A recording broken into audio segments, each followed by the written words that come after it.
Meanwhile, Senate President Alan Peter Cayetano revealed that around 6:45 p.m., some senators received warnings advising them to leave the Senate and go home. We thank God that everyone is safe. We'd like to thank the President, Secretary Teodoro, Secretary Remulla, who personally came here. Chief PNP Narcotics is here. So as you know, last Monday, nag-request po tayo ng PNP just to make sure na yung investigation natin with NBI that there will be no untoward incidents. So at around 6:45, 7 o'clock, some senators got warnings na umuwi na. At nagtataka kami what that meant.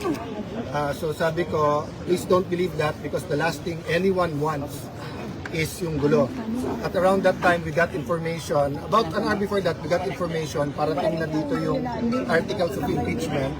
So we decided to extend our focus and to mag-meeting na how we can prove by actions yung sinabi namin that this change in leadership is not about politics, it's not about impeachment.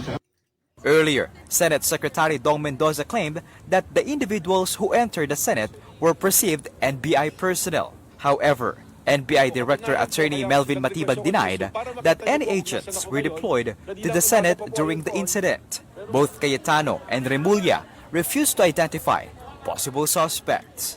Will not confirm. No questions, sir. No, Stop it's okay tayo. questions, but forgive us because we don't want to say something na hindi mabawi. If government did this to government, we are in trouble. And I want that there's a presumption of regularity na hindi to gagawin ng kahit anong agency sa atin.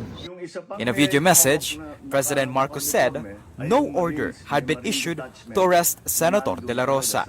The president added that authorities are now investigating what exactly happened with the NBI and PNP set to conduct a joint probe into the incident. Wala pong instruction kahit na kanino na hulihin si Senator Bato. Aalamin natin kung sino ang gumawa nitong gulo na ito. Ito ba ay talagang nagka-inkwentro lang o ito ba ay may kasama sa mga distab o nagsusimula ng gulo? Kailangan po natin malaman yan. Kapatid Arles de los Santos, we are One News.